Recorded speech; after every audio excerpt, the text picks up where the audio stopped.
Thank you. Bismillah ar-Rahman ar-Rahim. Mr. Secretary General, Prime Minister Trudeau, Prime Minister Holness. First of all, I want to thank you for initiating this conference because this is, as we all know, a global issue. It's a global problem and it needs a global solution. So let me just start off by saying that when the virus hit Pakistan and we did the lockdown, everything came to a standstill, as it did in most economies of the world where they were trying to cope with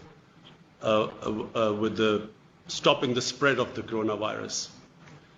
And when everything came to a standstill, the biggest issue for us was how to look after the most vulnerable section of our population. And the people affected in the non-formal sector of our economy. We in our country, out of a population of 220 million people, the vulnerable section of the society was almost 150 million people. Non-formal sector, daily wages, weekly wages, whose family depended upon them earning money so that they could eat. So we then started this big cash handout, one of the biggest programs in Pakistan's history. We doled out $8 billion to stimulate our economy and, of course, to give cash to the most vulnerable section of our society. But the problem was, and the problem is, we have falling exports. We have falling remittances. We were trying to big, ambitious plans to revive our tourism sector. All this took a nosedive. And I know that this is the problem with most of the countries, but specifically the developing countries face this problem. To put things in perspective, the total amount of stimulus we could afford to give to our economy, and that was the biggest stimulus ever in our history, we managed to give $8 billion. And so when you compare it with countries like the United States, from what I heard, they're giving $3 trillion, Germany $1 trillion, euros, Japan $1 trillion. The developing world, we calculated, has given $7 trillion to stimulate the economy.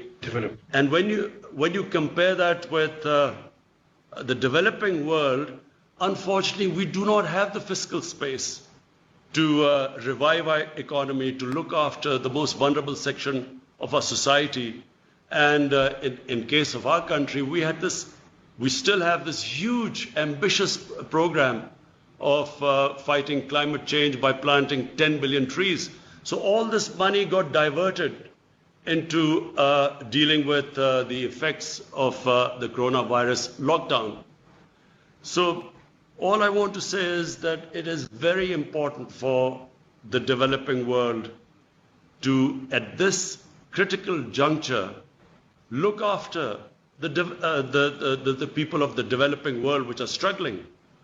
When I spoke to the prime ministers of Ethiopia, of the president of Egypt, prime minister of Nigeria, all of them are facing similar problems to what we are facing.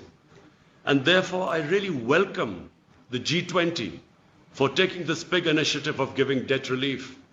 But bear in mind, this really has to be thought through. This stimulus, this help to the developing world, I'm afraid has to be much bigger than so far it is being envisaged. Because, you know, you have the developing world with 1.5 billion people.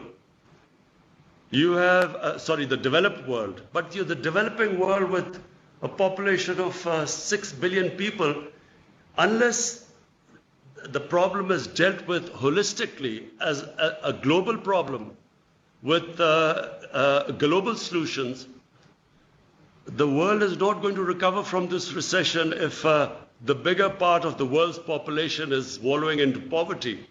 So therefore, I again, Mr. Secretary General, I congratulate you. I think this is again a great initiative. I want to, again, Prime Minister Trudeau, to you and the Jamaican Prime Minister, again, I want to say that this is, please pursue these initiatives. It is very important that the world, which became insular when COVID-19 hit the world, it's very important that the world now looks at this whole issue globally. And therefore, I'm sure if the developed countries put their minds together and treat this as a global situation, I think that we will all come out of it unscathed. Right now, things look bleak, but I think if we deal it as a global issue, I think that the world will come out of it. Thank you very much.